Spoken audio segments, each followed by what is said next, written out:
This podcast is sponsored by ebookit.com, self-publishing solutions for the independent author and small press. Visit us today at ebookit.com.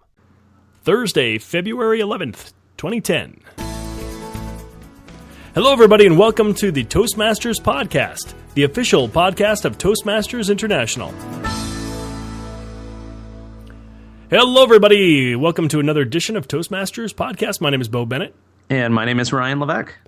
And today, Ryan, what are we going to be chatting about? Well, Bo, we're going to be talking about inspiration. You know, I think back to the first 10 speeches I gave as a new Toastmaster, Bo, and I'm sure you can relate to this. Some of them, I had to really force myself to come up with a topic and write the speech. You? But no. Yes, absolutely. But then those few speeches among those first 10 where inspiration struck, and I grabbed a notepad and a pen, and it was almost like I couldn't write fast enough to keep up with the flow of ideas, and I was just so excited to get up there and deliver this speech. So while many of us can maybe relate to that experience of inspiration, maybe we haven't taken the time to think about how to actually get inspired on command, so to speak. But that's what our guest, Joel Pogar, is going to help us do today. He's going to help us find inspiration all around us. Can't wait to talk to him. Me too. Let's do it.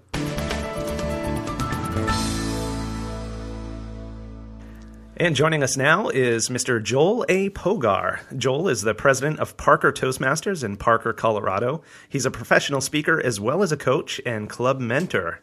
And Joel wrote an article in the January 2010 issue of the Toastmaster magazine all about finding inspiration all around you. Joel Pogar, welcome to the Toastmasters podcast. Welcome, Joel. Thank you very much. Thank you. Pleasure to be here. Great to have you with us. Joel, let's get right to it by starting out the way Socrates would have us start, and that's by defining the terms. So could you tell us, what is inspiration and why is inspiration important? Well, you know, to be inspired, in my view, is to have an emotional connection to whatever you're talking about. So if you want to be able to really captivate your audience and get them to feel what you're feeling, there has to be emotion behind what you're speaking about. And so that's where the inspiration comes from. Hey, Joel, are you inspired now? Absolutely. All absolutely. Right. I'm inspired to talk about this topic with you guys. You know, because we don't want you doing this podcast if you're not inspired. If you're just going through the motions, we don't want you. We'll do it another time. We'll get somebody else. I'm always inspired. I've been called worse things, but inspired is pretty good. All right. All right. It's good cool. to know. So what's the difference between simply having an idea for a speech that you think, well, yeah, I could talk about that could work, and really being inspired to give a speech? Again, I don't mean to repeat myself, but it's that emotional connection. So when you give a speech for Toastmasters, sometimes it can feel like you're just going through the motions, right? There's a speech that you have to do. There's 10 speeches in the Competent Communicator Manual, and you've got to go through and accomplish these 10 things. And I've worked with people in our club here in the Parker Toastmasters that have a hard time finding that inspiration, right? They get an assignment out of the Competent Communicator Manual, and they don't give the speech with passion. They don't. You can tell when they give the speech they're just kind of going through the motions. So when you're inspired about a speech, you want to make sure that it's the subject that you know about, that you have a feeling or an opinion about. And even though you may not be interested in, say, that particular assignment in the Competent Communicator Manual, it's still possible to give an inspiring speech about it. But you have to relate it back to something in your life, your kids, your family, your job, something that you're close to. If you're giving a speech about a what I call a detached subject, it's going to be very difficult for you to be really into that speech. It's also difficult to memorize, for lack of a better term, or to really know the material, and that comes through when you're up there on the stand or at the podium and actually presenting your material. If you don't have that inspired feeling, that inspired look, and can't really give it with passion, that comes through to your audience. Right. Well, I guess the big question, Joel, is how do you get this inspiration? We've all been up there giving speeches, and I would say that certainly not all of my speeches, especially going through the manuals, had this kind of inspiration, this emotional energy that caused me to do the best I can. I mean, admittedly, a lot of the speeches I gave were, all right, let's see what I do the other day. All right, let's make a speech out of that. How do you find this inspiration? That's a great question. It's a great question. And so in the article that I did for the January Toastmasters magazine, this is a very common question that comes from a lot of our new members. And I sit down and I have these kinds of discussions with them, and that's almost verbatim the question they ask me is, how do I get inspired? When you look at everything you do in your life, you have passion about something. A lot of people are in their chosen line of work because they like what they're doing. They married their spouse because they're in love with that person. They're into their kids. They're into sports. They're into certain activities, and it's tying whatever that speech is back to what's in your own personal life. So I agree with you. Some of the Toastmasters competent communicator speeches, they're an exercise, and they're there for a reason, right? They're to help you learn, help you develop, and they're good exercises to have. But it can be difficult to find that emotional inspiration for that particular speech. And so if you look at your daily life, you can find either something funny, something serious, something moving. Something happens to you every day, I would bet, that you could make a speech out of. And when I did the article for the magazine, I took a seemingly uninteresting topic at the time, which was interviewing people for a job at my real day job, and turned that into a funny, one of my quote-unquote top 10 greatest hit speeches that I've been asked to do over and over again. It's not difficult once you connect that speech back to something in your everyday life and something that you are passionate about. Right. Let's remind our listeners, for those who did not get to read the article, or maybe those who did who don't recall it, just give us a brief 30 seconds about what that speech was and how it was inspired.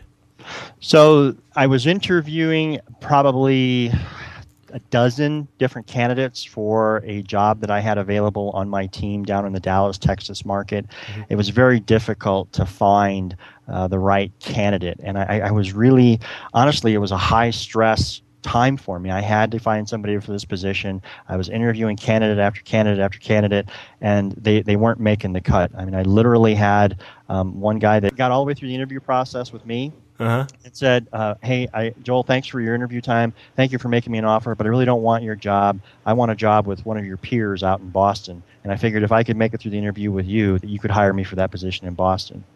And so the last guy, he was so nervous during the interview, and I could tell. I mean, he was literally shaking during the interview. And when he finally made it through the interview, I went to go shake his hand and congratulate him and, say good job and all that kind of stuff, and he threw up on me. So it was, like I said, it was an odd time. It was a stressful time, and I made that one of my funniest speeches ever. And you can kind of tell from that material how you could sculpt that into something interesting, something funny.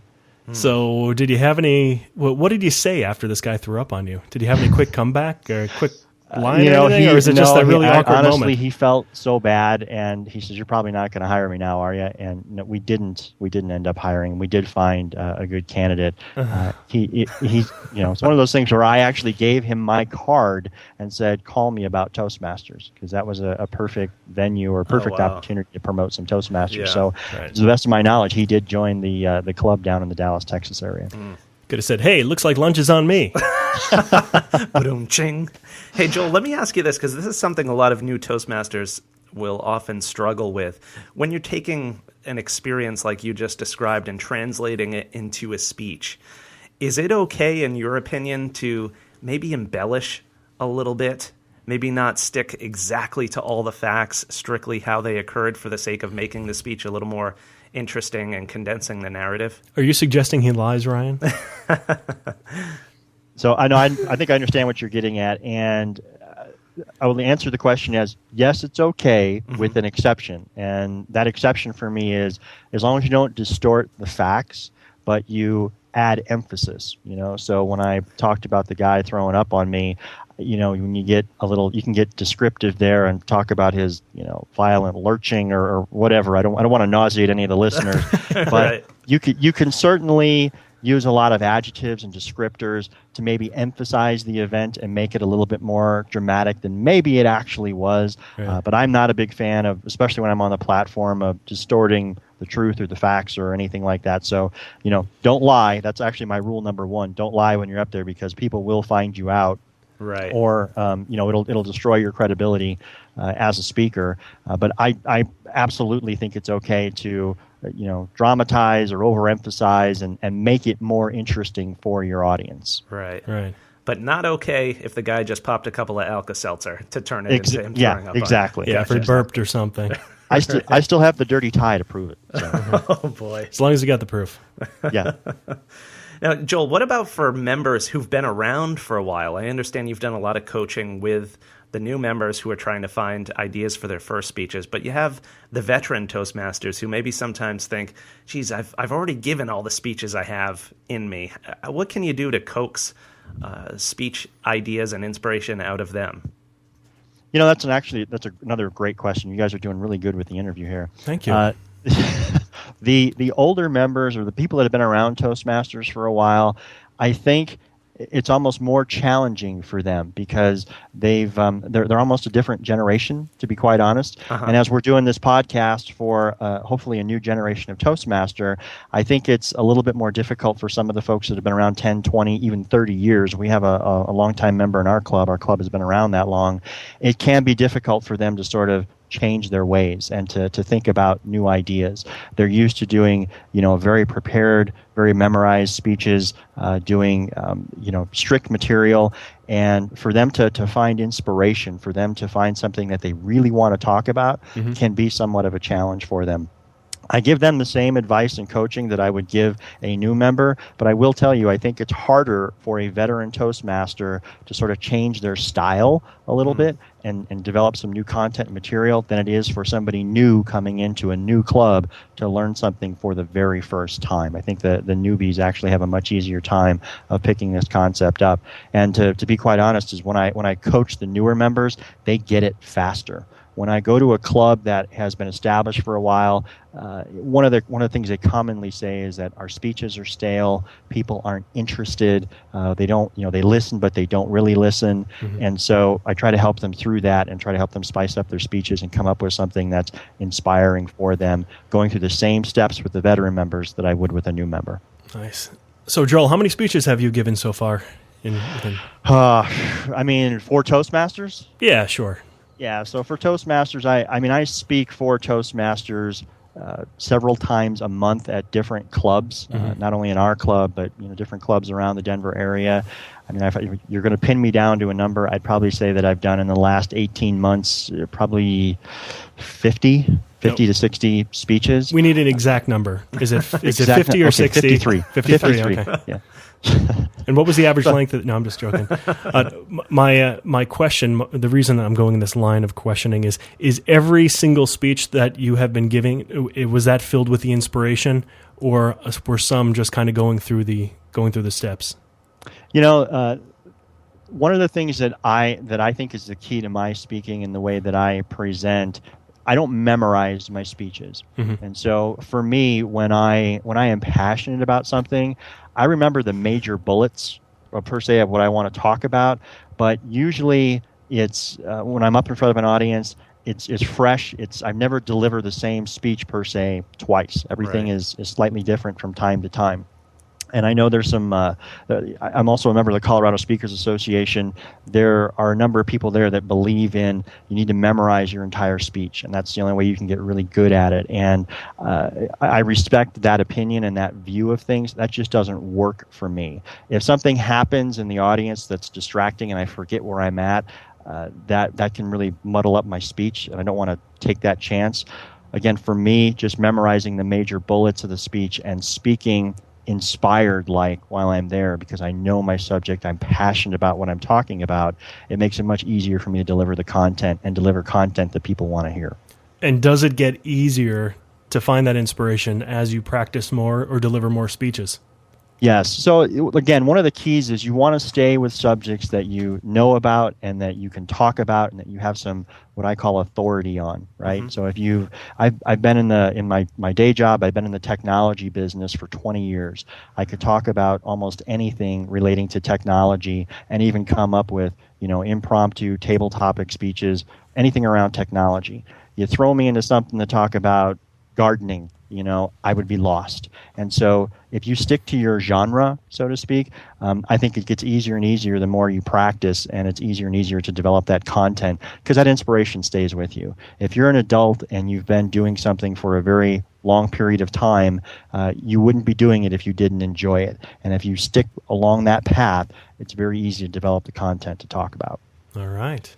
Great. Good stuff, Joel. Lots of inspirational content on the show today. I'm inspired. How about you, Ryan? Absolutely. Nice. Absolutely.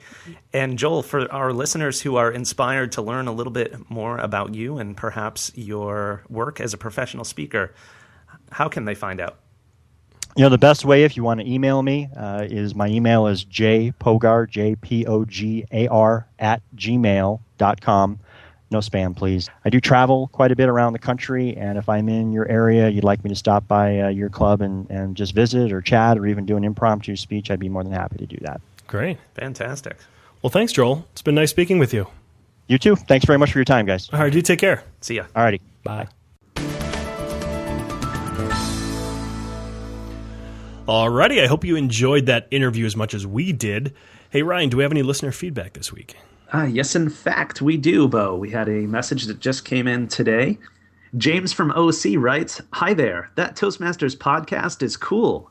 Toastmasters International has come a long way since I was a kid going to those Toastmasters meetings with my mom, eating breakfast and listening to people's speeches. Thanks to attending those, later in life I was always poised in speeches, rarely nervous, and it may have helped me make my free throws in high school. If we had only had computers and podcasts in 1981. That's cool. I'll keep on tuning in to the Toastmasters podcast." Well, thanks for that, James. We're glad to have you listening. Thank you, James. And to anybody else who would like to send us feedback, we'd love to hear from you. We don't get a lot of feedback here on the Toastmasters podcast, despite the fact that we ask for it every episode. How could they get in touch with us, Ryan, if they want to give us feedback? Well, we'd love it if you would give us a call at our listener feedback voicemail line at 1-888-451-8862. Of course, you can send us an email, podcast@toastmasters.org. You can post on our blog at toastmasterspodcast.com, or find us on Twitter, twitter.com/thetmpodcast. We'd love to hear from you. All right, everybody, and thank you for tuning in this week. We'll see you next time. My name is Bo Bennett. And I'm Ryan Levesque. Bye-bye, everybody.